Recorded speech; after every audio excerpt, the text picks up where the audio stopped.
Hi, it's Gary. Welcome to today's video. If you joined me during the Inkvent period, you have seen I received 6 pens from my wife. I've already done videos on the Pilot Custom 823 and the Moonman C3. Today, we're going to explore the remaining 4 pens. So we'll take a quick look at them, I'll show you the ink, then we'll do a writing sample and briefly discuss what I think about each of these pens. So join me now, down on the mat, let's jump straight in.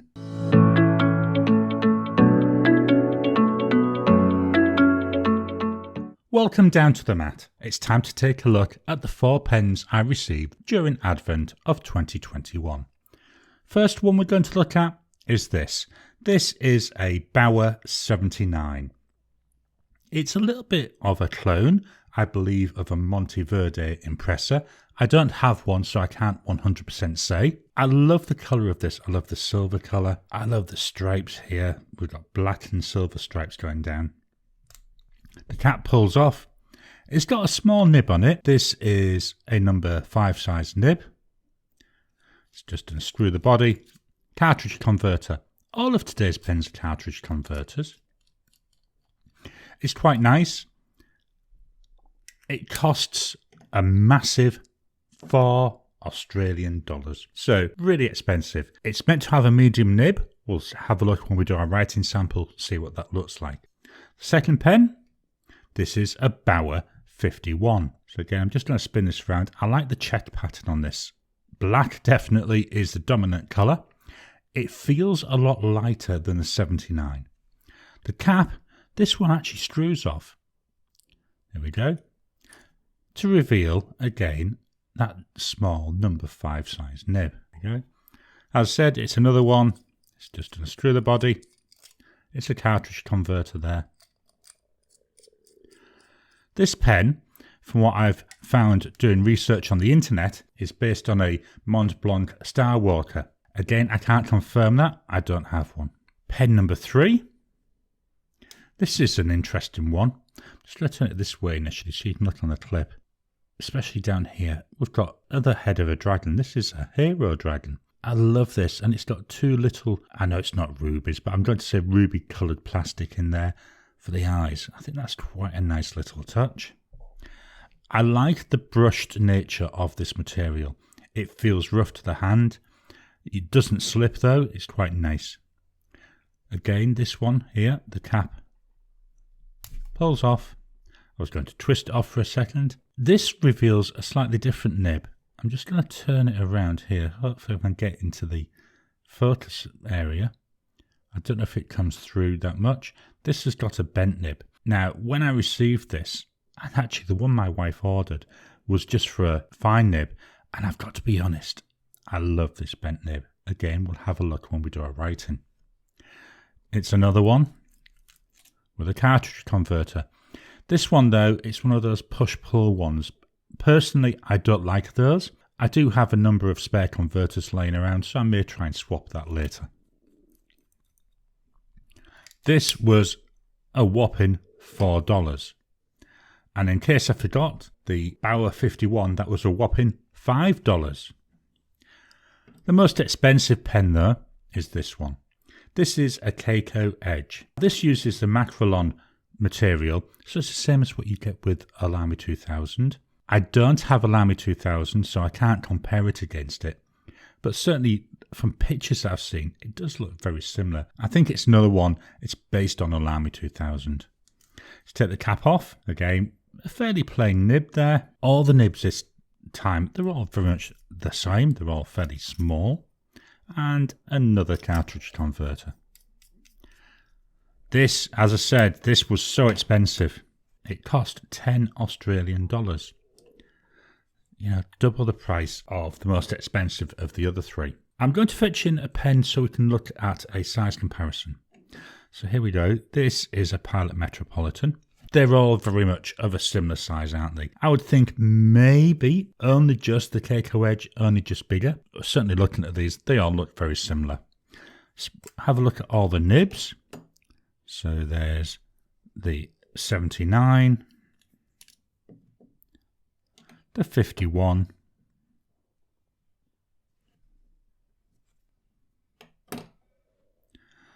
Let's see if I can get that on straight. There we go, there's the hero. And he knocks them all over the place. There's the edge. And then finally, here's the Metropolitan. So all small nibs. That one in the middle, the hero, I just love, again, the look of that bent nib. It makes it look different, doesn't it? The other difference with the hero, that's the only one with a gold coloured nib. All the rest are just steel coloured. They're all steel nibs, but what's interesting is actually how they write. And I will be honest, when I was doing my testing and my prep for this video, I was extremely surprised at how these all write. What I'm going to do is clear these off, and then when we come back, we'll do some writing samples. I've now swapped over. I've got my black and red notepad with Oxford optic paper. Just fetch this down a little bit for the first couple. So the first pen we're going to write with is the Baoer 79. As I said, I like the look of this. I love the stripes.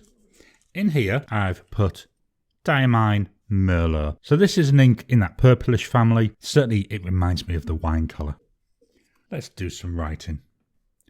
So this is a Baoer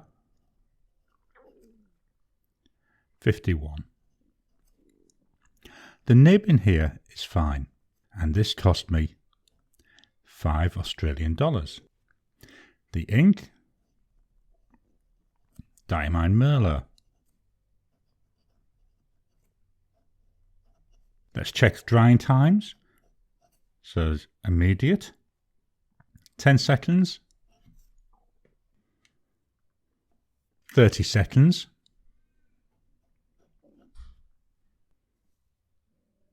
tiniest of smudge is still coming off, finally 1 minute.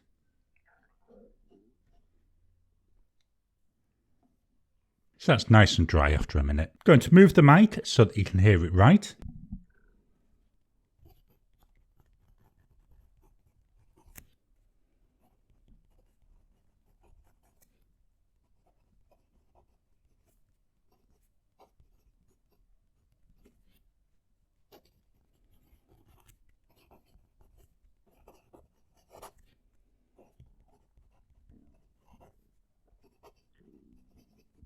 I quite like that. I think it's got a little bit of feedback. It sounds a little bit pencily to me. It's pleasant. There's a little bit of drag on the page. As we can see on this X, we had a slight problem there with writing the X. Could have been down to how I was holding the pen. I don't know. Certainly in my testing, I've had no issues with this. And I've written on a number of different papers from cheap paper through to Tomoe River paper. But other than that, yeah, quite enjoy it. So this is the Baoer 51. One final look. Pen number 2 is the Baoer 79. As I said, this I think is heavily inspired by a fairly expensive Mont Blanc pen. I like the fact that the cap screw is off on this, which reveals the nib. The nib, as I say, it's very, very simple. I think it looks like an elegant pen. Not convinced though by this lump of plastic at the top. The ink by Diamine. All of today's inks are by Diamine, and this is Woodland Green. I thought this is a really nice green colour. I like my greens. When I was looking at this pen, I thought, well, it's black and silver. That means I can put any colour that I want into it. So that's why I thought I'll go for this gorgeous green colour. Let's do some writing. So we've got here a Baoer 79. The nib is labelled as being a medium, and definitely I can see a wider line than I was getting with that 51. This one, $4. I believe the pen it's modelled on is something like $900 or $1,000. You know, definitely out my price range, but $4 Aussie, that's not too bad. We go for the ink, which is Diamine Woodland Green. Really nice colour. Drying times, immediate, 10 seconds, 30 seconds,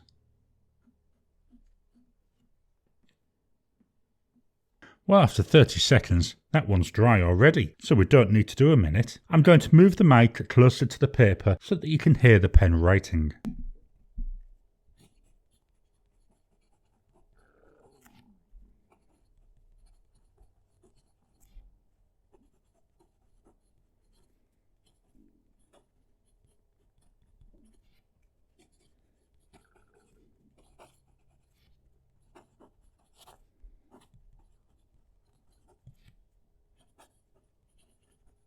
That feels a lot smoother than when I was writing with the 51. It's certainly not dragging on the paper as much. It's a medium nib, so in one respect you'd expect that because you've got that slightly broader nib on there. I love the colouring this has given me. I am seeing some shading coming through. Not a lot, but I'm seeing bits of shading. I think the ink looks really nice in here. I'm actually quite surprised. I was a bit dubious at first. When you look at the cost of these pens, you think to yourself, how well is it going to write? And I've got to be honest, all of the pens today absolutely blew me away when I was doing my testing. Obviously, longevity, that's something else to look at, but my initial first impressions of these, they're really nice to write with.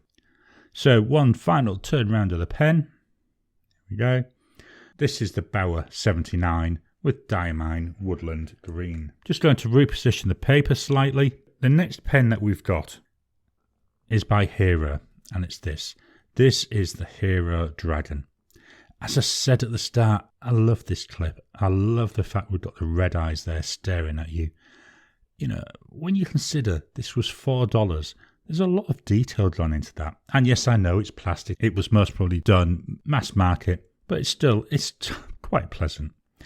I love the feel of this, the way it looks in my hand. I don't know if you can see that. Let's take the cap off. Again, this one, we've got that bent nib. So we've got something different to look at this time. And that is one of the things that actually surprised me with this pen. Is how much I enjoy that nib. The ink in here, well, the pen's called the Hero Dragon. So I've decided to go for Diamine Red Dragon. This to me, it's a dark red tending towards that crimson-y side of red for me, but I would still say it's more red than crimson. I've had this in a number of pens and I've loved it in every single pen I've used it in. Let's take a look at it in this pen now. So we have here, this is the Hero Dragon.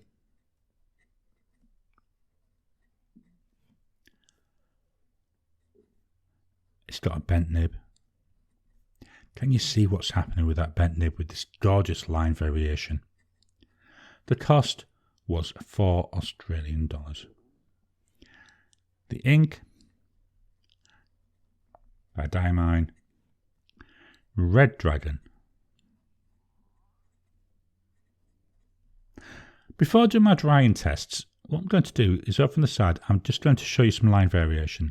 If I hold the pen straight up, we're getting really thin lines.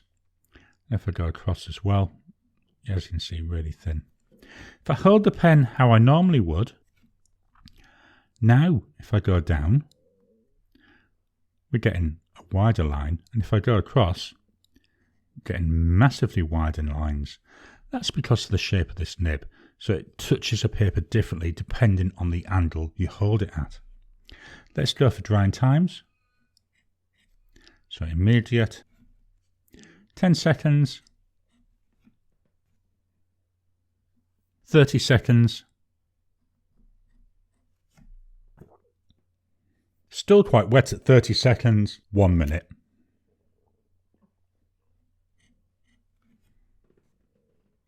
After a minute, still get a little bit of a smudge, but not that much. Now, I'm not surprised this takes longer to dry when you consider how much more ink has been put down when we've got it in that bent nib. You know, we're getting this massively thicker line here. I'll move the mic down to the paper so you can hear the pen write.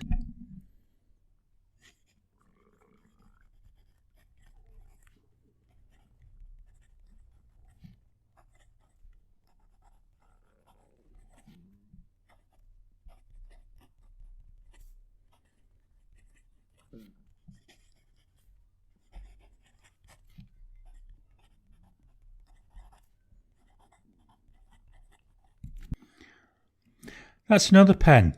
It's not overly scratchy, It's not overly smooth either, but it's still pleasant to write with. Considering $4, what do you expect? I'm enjoying using this. I love the line it puts down. I think the next ink I'm going to put in here, I'm going to put an ink with a nice sheen to it, because I think with this bent nib and how thick the line is when I'm doing certainly my cross parts here, I think a sheening ink may look really nice in it. It may actually really fetch character and add a lot to the writing, because to me, yes, the pen's there to help you get the ideas out of your head and onto paper, but you've also got to think about how enjoyable it is to do it. And that's where things like sheening, shading, that adds to that enjoyment, and that adds to what I get from the pen. But anyway, this is the Hero Dragon, and it's got that gorgeous Diamine red dragon ink. Going to slightly reposition the paper again, just so we can get the last one on completely. So the last pen, this is the Kaco Edge, the most expensive pen we're going to look at today.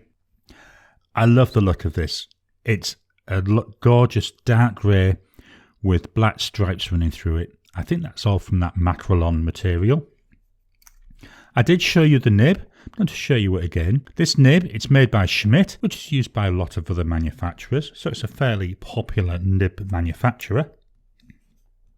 What ink have I got in here? Well, it's a dark grey pen. I didn't want to put black in it. What I went for is Diamine Earl Grey. It's a nice dark grey, so it's something you can get away with for business meetings, but it's also something which is slightly unusual to write with.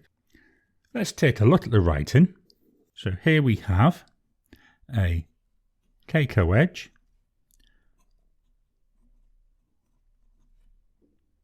the nib in here is a medium. As I said, it's the most expensive pen. It's $10. The ink, Diamine Earl Grey. Now, because I'm trying to essentially save my paper, I wanted to try and get all 4 pens on one sheet. I'm going to do my drying times over here on the right hand side. So immediate, 10 seconds, 30 seconds,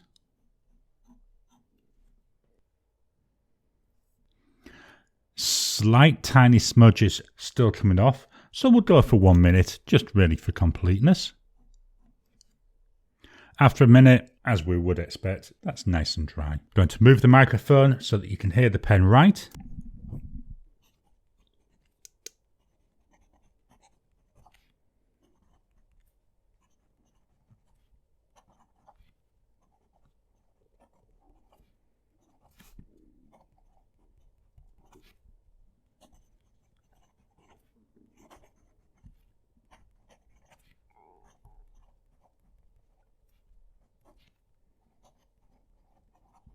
There we go.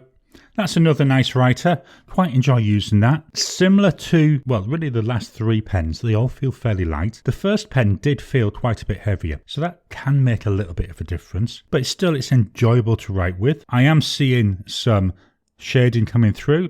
You know, if we look at the T, we look at that C, part of the X, the top of the K, you know, the B, the E. So there's definitely shading there in the ink, and you can see that the ink is grey, it's not black. And as I say, to me, it's nice to have that slightly different colour. But this is the Kaco Edge. I'll reposition the paper. There we go. Just so I can now fetch in all the pens for a final look. What I'm going to do is when I fetch the pen in, it'll be uncapped so you can see how it fits in my hand. So the first one, the Baoer 51. Just about the right size, maybe a tiny little bit too short, but that doesn't stop it from being usable. Doesn't stop any of them from being usable. Pen number 2, the Baoer 79. Again, similar. I think this one is ever so slightly shorter, but still usable and posted. The Hero Dragon, again, another short pen. They're all short pens, to be honest. Does still feel nice in my hand. Then the final pen, the Kaco Edge. This is the longest of the 3. It's quite an enjoyable pen. Double the price of the other 3 though. So there's the Kaco Edge. So these are the 4 pens that my wife gifted me during the Inkvent or Advent period. Absolutely love them all. Really happy with them all. I think they've all got their own little areas where I'll be able to use them best. And I'm looking forward to getting to know these pens even more. I hope you've enjoyed today's video. What do you think of these pens? I will be honest, all of them surprised me. Have you got any thoughts on these? Have you got any similar pens, these cheaper pens that are worth me looking at? Please drop a comment down below. Let's kickstart the conversation and also kickstart my wife's list for next Inkvent. Please hit the thumbs up button. Every time you like, every time you comment, just helps with the YouTube algorithm. If you haven't already, please subscribe to my channel so that you can get new videos as I release them. I'll talk to you again soon.